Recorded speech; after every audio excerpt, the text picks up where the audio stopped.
My parents tricked me my whole life, claiming I was embarrassing the family. So growing up, I always thought my life was pretty normal. Well, at least on the surface. My parents, Samantha and Greg, were those types of parents who made sure everything looked perfect. You know the ones? Every family photo was staged, every holiday had to be planned down to the last detail, and my little brother Danny and I were expected to play along no matter what. If you asked anyone from the outside, they'd probably say we had it all together. But trust me, that couldn't have been further from the truth. I think the first time I realized something was really off was when I was about 17. It was a random Tuesday night, and my parents were acting weird. You know that feeling when you walk into a room and suddenly everyone stops talking? Yeah, that was the vibe at dinner. My mom had made her famous lasagna, the one she always pulled out when she wanted to impress someone. But instead of talking about their day like usual, my parents were just staring at each other. I thought, okay, whatever. Maybe they had a fight. After dinner, I went upstairs to my room, minding my own business, scrolling through Instagram or whatever, when I suddenly got super thirsty. I tiptoed downstairs to grab some water, trying not to wake anyone. And that's when I heard them. My parents were still in the kitchen, but they weren't arguing. They were whispering. At first I didn't really care, but then I heard my mom say something that stopped me in my tracks. "We can't keep this from her forever, Greg. She has to know at some point." I froze. I mean, what was she talking about? What was this thing they were hiding from me? I'm not the type of person who eavesdrops, but come on, how could I not? My heart was pounding so loud I was scared they'd hear it from the kitchen. I leaned in closer to the doorway, trying to catch every word. "I know," my dad whispered back, sounding super stressed out. "But telling her now, it'll destroy everything. It's better this way. Trust me." That's when I felt like I couldn't breathe. Destroy everything? What were they even talking about? I tried to stay calm, but I could feel my chest tightening. I didn't wait to hear more. I bolted back up to my room and just sat there staring at the wall. I felt like I was going crazy. What could they possibly be hiding that would destroy everything? I didn't sleep that night. My brain was going a million miles a minute, trying to figure it out. I mean, I couldn't be adopted, right? My parents didn't act like I wasn't their kid. I had the same hair color as my mom, and everyone always said I looked like my dad, so that couldn't be it. Maybe it was something to do with my brother, Danny.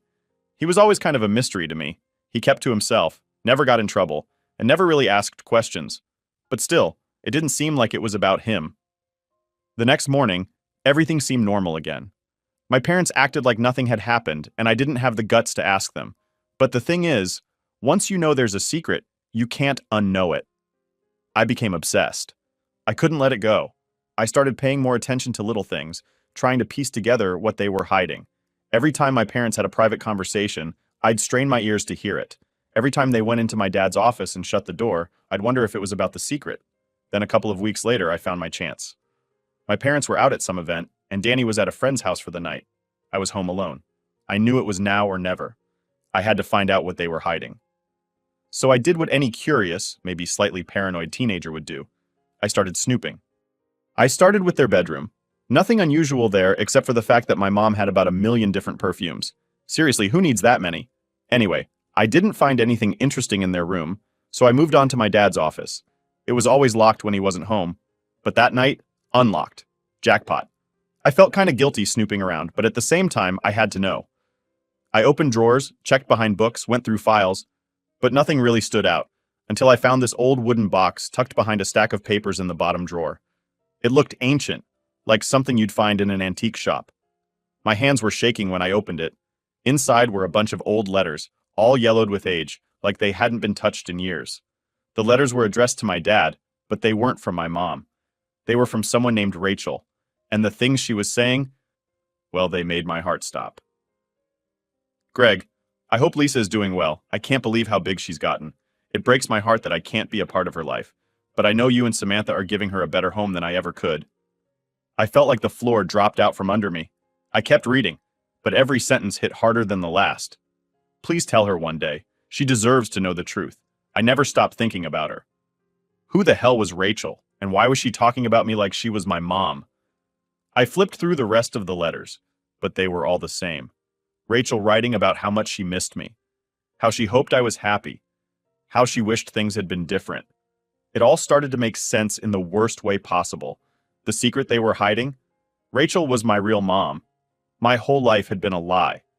The woman I thought was my mom, Samantha, she wasn't my mom at all. She was just Pretending. I felt sick. I couldn't breathe. I couldn't think. I shoved the letters back into the box and slammed the drawer shut. I ran out of the office, up to my room, and locked the door. I sat on the floor, hugging my knees, trying to wrap my head around what I had just found out. I wasn't even sure who I was anymore. That night, I couldn't face my parents. I couldn't face anyone. I just laid in bed, staring at the ceiling, wondering if anything in my life had ever been real. All right, so after that night where I found those letters, I couldn't unsee what I read. I spent the next few days in a fog, barely able to look at my parents.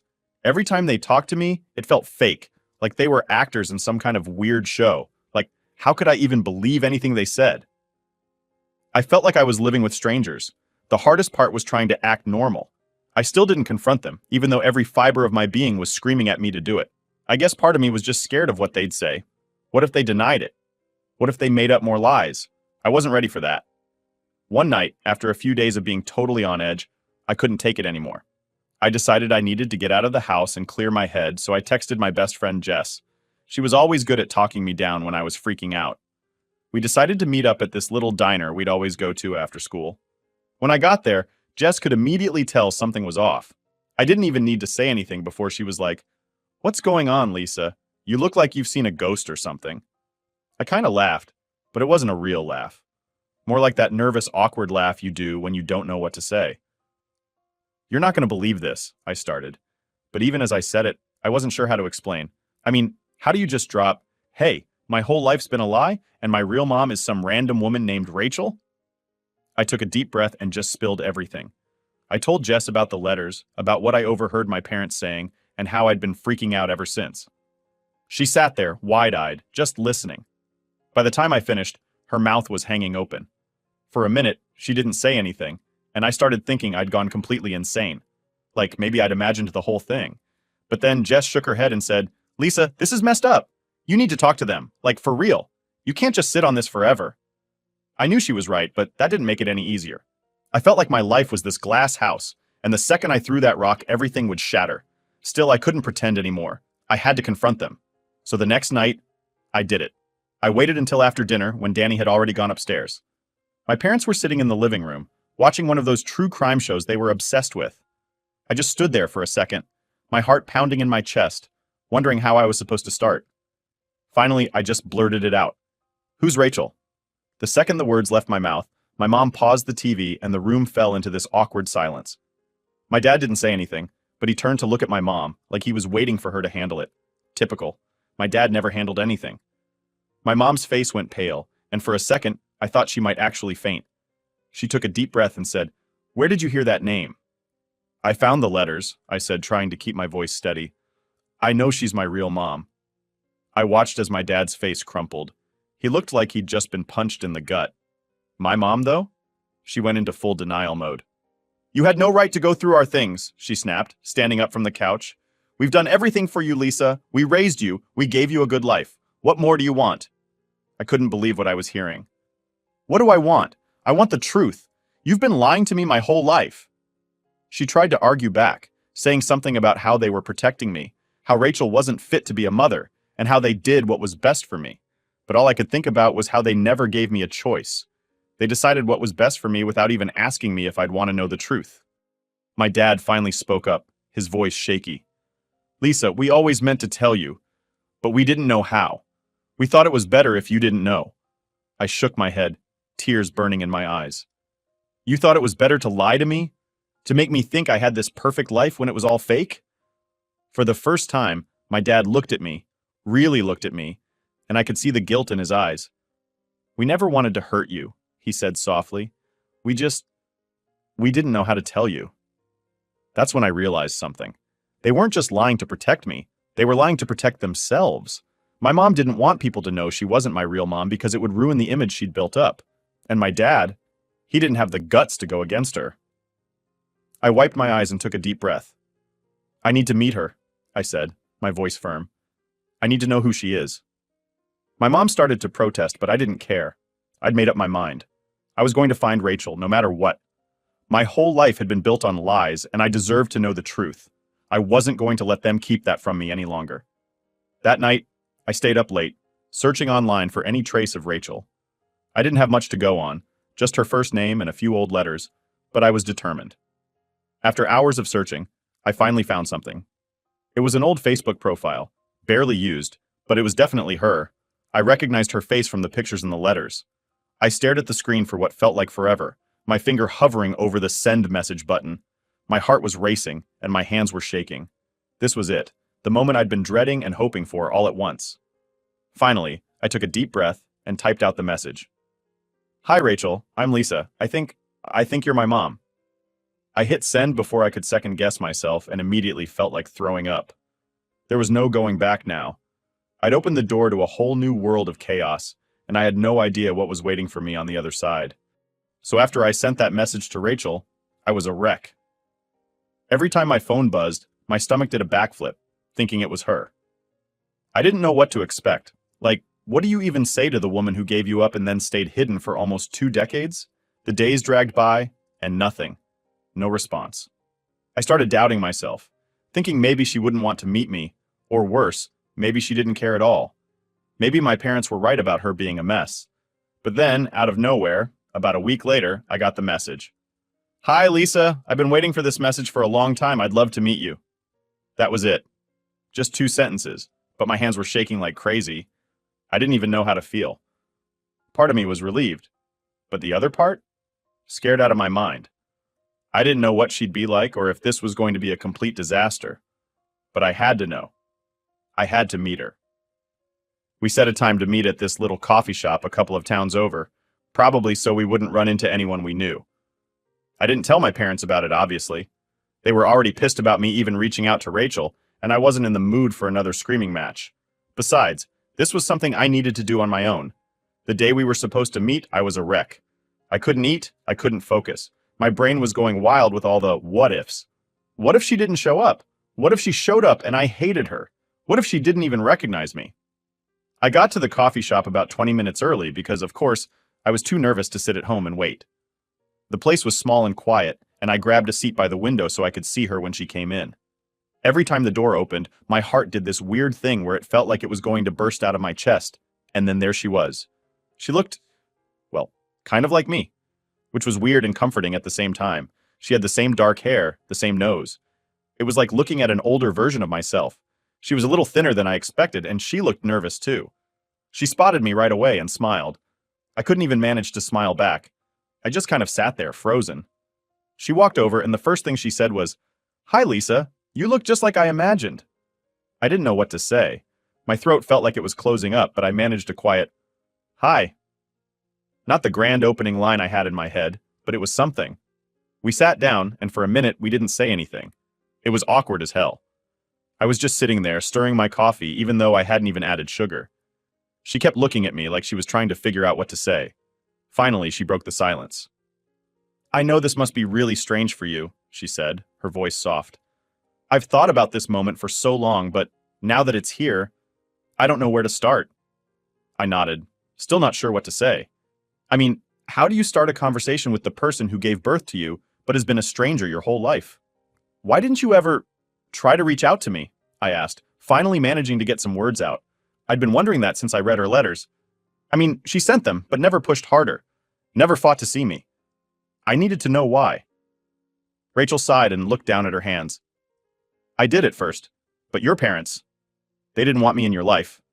And honestly, at the time, I wasn't in a good place. I was young, broke, and struggling. I thought it was better for you to stay with them. They could give you a life I couldn't." She paused and looked up at me, her eyes full of this sadness that I wasn't ready for. "I always wanted to be in your life, Lisa, but I didn't want to mess things up for you. Every time I thought about pushing harder, I was scared it would make things worse." I didn't know how to respond. I mean, what do you even say to that? Part of me understood, but another part of me was pissed. She just let them take me. She let them raise me with all their lies. I felt like I'd been cheated out of knowing my real mom because she didn't fight for me. "I don't know," I said, my voice shaky. "I get why you did it, but it doesn't make it easier. They lied to me. My whole life, they made me think everything was perfect, and then I find out you've been here the whole time, and I never knew." Rachel reached across the table and took my hand, and for some reason I didn't pull away. "I'm so sorry, Lisa. I never wanted you to be hurt." If I could go back, I'd do things differently, but I can't change the past. All I can do now is be here for you, if you want me to be. That hit hard. I wasn't ready for that kind of emotional punch. I didn't know if I wanted her in my life or not. This whole thing was too fresh, too raw. But at the same time, she was my mom. Not the woman who raised me, but my real mom. And there was a part of me that wanted to know her, that wanted to know what I'd missed all these years. I don't know what I want, I said, trying to be honest. I mean, I'm glad we're talking, but this is all a lot. I'm still trying to figure it out. Rachel nodded like she understood. Take your time. We don't have to figure everything out right now. I'm here when you're ready. We talked for a while longer after that, mostly small stuff. She told me a little bit about her life, how she'd finally gotten her act together, how she had a job and a place of her own now. She asked me about school, about what I like to do, and it was weird because it was like she was trying to catch up on all the years she'd missed. When we finally said goodbye, she hugged me and it felt right. I didn't expect that. I thought it would be weird, but it wasn't. It was the first time I'd felt like maybe I wasn't alone in all of this. I didn't have all the answers yet, but meeting Rachel was a start. And for the first time in a long time, I felt like maybe, just maybe, things would start to make sense. All right, so after I met Rachel, I thought things would start to settle down. Like, I figured I'd get some answers, maybe have some peace of mind. But nope. If anything, my life got even messier. I wasn't ready for how complicated things would get once I got back home. So, after the whole coffee shop meeting, I decided not to tell my parents right away. I mean, I was still processing everything, and honestly, I didn't want another massive argument. But you know how things always have a way of catching up to you? Yeah, that's exactly what happened. One night I was in my room just doing my usual mindless scrolling through social media when my mom knocked on my door. I hadn't really spoken much to her or my dad since our last argument, and I could tell she was still holding on to some of that anger. Anyway, she comes in, sits on the edge of my bed, and does that thing where she sighs really loud like she's trying to let me know she's upset without actually saying anything. Classic Samantha move. We need to talk, she finally says, and right away, I get that sinking feeling in my stomach. You know when someone says that and it's never good news? Yeah, that was this moment. About what? I asked, pretending like I didn't already know where this was going. I had a feeling she'd somehow found out about Rachel. She didn't even wait for me to finish my sentence before diving right in. I know you've been in contact with her. I froze. My heart started racing, and I could feel my hands getting all clammy. Her meant Rachel, obviously. There was no mistaking that tone of voice. How do you know? I stammered, my mind racing. I hadn't told them, and Rachel wasn't exactly broadcasting our meetup on social media. My mom gave me this icy glare. Greg saw you at the coffee shop, she said, her words sharp and accusing. I didn't even know my dad had been in that area that day, but apparently he'd been running some errands and spotted me. Talk about bad timing. Why didn't you tell us? She demanded, her voice getting louder. You went behind our backs and met with her. After everything we've done for you, this is how you repay us? I couldn't believe what I was hearing. It was like she was playing the victim, making it seem like I was the one who had betrayed them. The nerve of it all was too much. I snapped. Everything you've done for me? You mean all the lies? All the times you made me think I had a perfect family when the truth was the exact opposite? My voice was shaking, but I didn't care. I was too pissed to keep calm anymore. My mom's face turned red, and I could see she was barely keeping it together. We did what we thought was best for you, Lisa. You don't understand how hard it was. We gave you a life Rachel could never provide. She wasn't ready to be a mother. But you never gave me the choice, I yelled back. You decided for me. You made that decision without even thinking about what I'd want. You don't get to control my life like that. Just then, my dad walked in. He must have heard us shouting from downstairs because he looked tired, like he didn't want to deal with any of this. But there he was, standing in the doorway, watching us go at it. Lisa, please, he said softly, like he was trying to be the calm one. We're your parents. We raised you. We did what we thought was right at the time. We didn't want to confuse you when you were young. I turned to him, feeling like I'd been hit by a truck. I'm not confused. I'm angry. You kept Rachel from me my whole life. You made me think everything was fine, but now everything's upside down and it's your fault.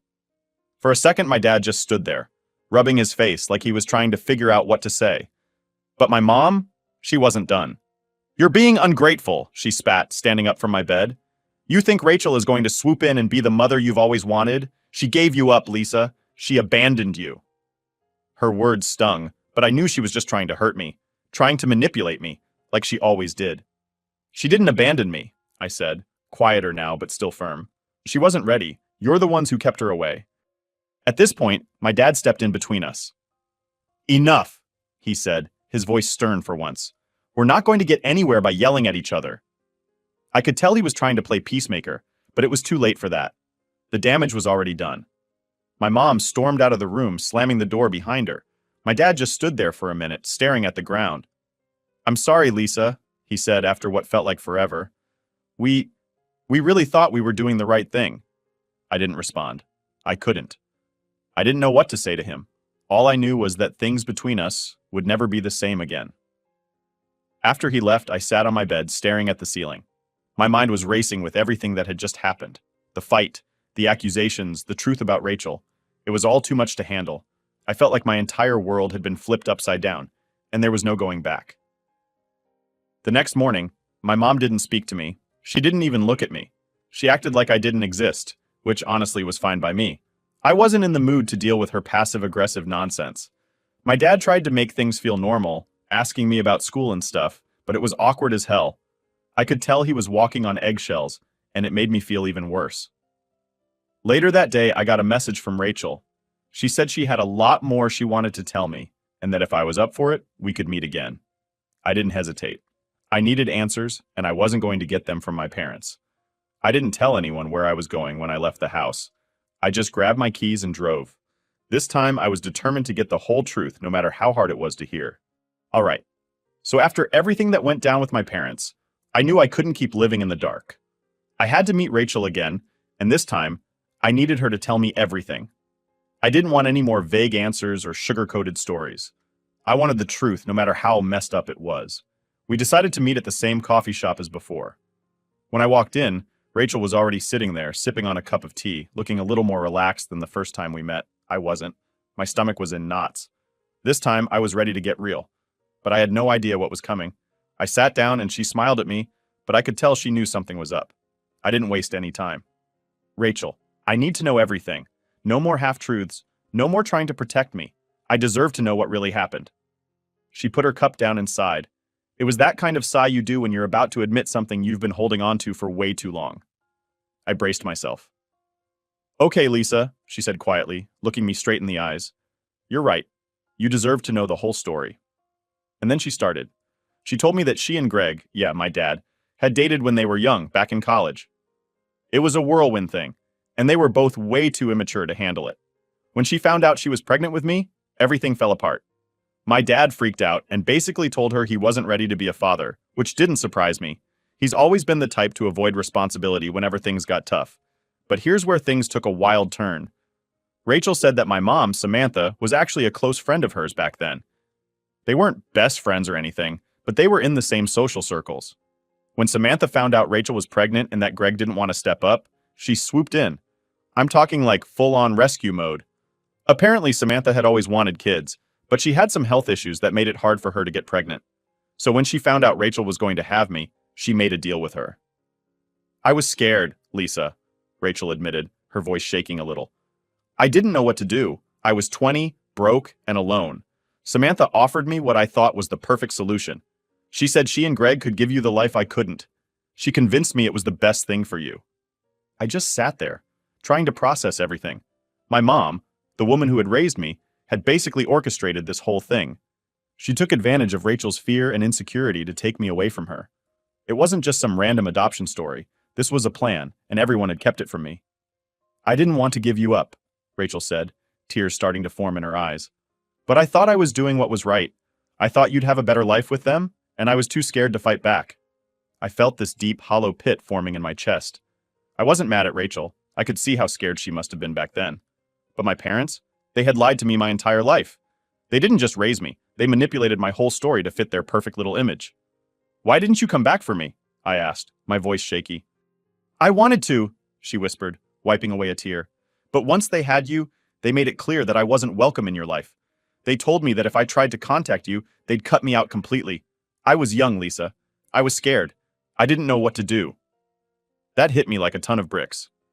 My mom and dad had basically threatened Rachel to keep her out of my life.